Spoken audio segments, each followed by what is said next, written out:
حضرت موسیٰ علیہ السلام اسی فرعون کے محل میں پرورش پا کر بڑے ہوئے. تو قصہ یوں ہوا کہ ایک دن بنی اسرائیل کا ایک شخص اور فرعون کی نسل کا یعنی قبطی یہ آپس میں لڑائی کر رہے تھے. آواز دی اس نے.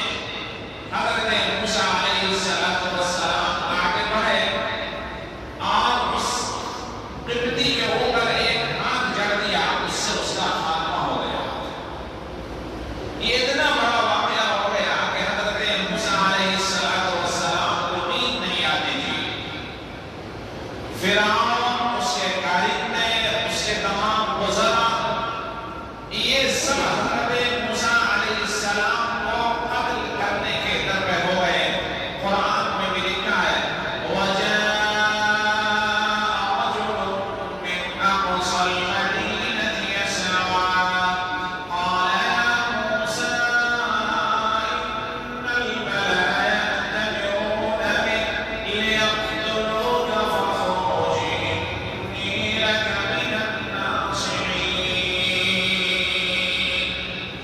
ایک شہر کے کنارے سے دوڑتا ہوا شخص آیا اور کہا کہ اے موسیٰ، فرعون اور اس کے تمام ارکان سلطنت مشورے کر رہے ہیں کہ نہیں یقتلوک، وہ تمہیں قتل کر ڈالیں. فخرج، نکلو یہاں سے. انی لک من الناصحین، میں تمہارا خیر خواہ ہوں. حضرت موسیٰ علیہ السلام کے اس واقعہ میں ایک چیز بہت اہم ہے اور وہ یہ ہے کہ رجل من اقصى المدینہ، شہر کے کنارے سے ایک شخص آیا. پچھلے زمانے میں یہ طریقہ رہا ہے کہ معزز لوگ شہر کے کنارے اپنا گھر بنایا کرتے تھے. آج بھی بلاد عربیہ میں یہ اصول اور ضابطہ باقی ہے کہ بادشاہ کا محل قصر الملک یہ شہر کے کنارے بلندی کے اوپر عام طور پہ ہوتا ہے. آپ حضرات نے بھی اس کو دیکھا ہوگا. موسیٰ کو عبرانی زبان میں موشا کہا جاتا ہے.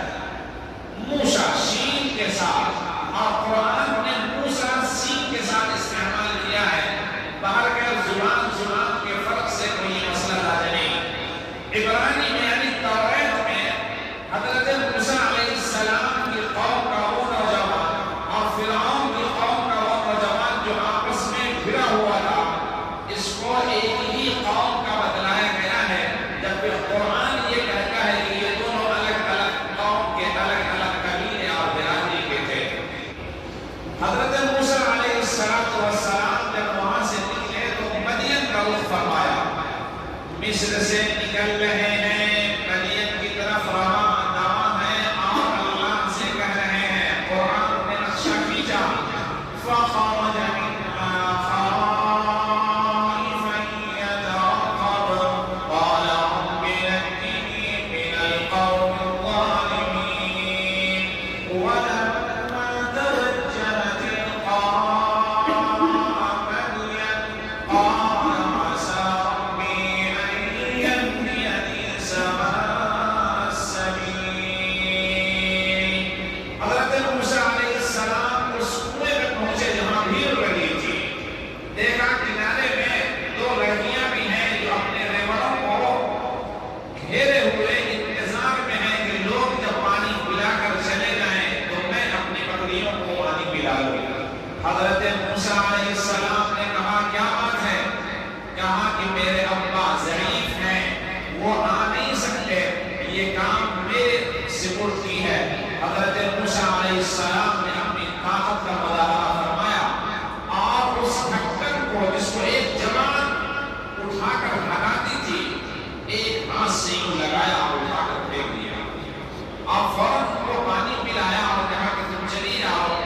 بیٹیوں نے باپ سے جا کر قصہ بیان کیا. مشہور یہ ہے کہ وہ حضرت شعیب علیہ السلام کی بیٹیاں تھیں. یہ اکثر و بیشتر لوگ کہتے ہیں، حالانکہ وہ نبی جو شعیب گزرے ہیں وہ یہ نبی نہیں تھے، بلکہ مدین کے ایک شخص جس کا نام شعیب تھا، یا بعض لوگوں نے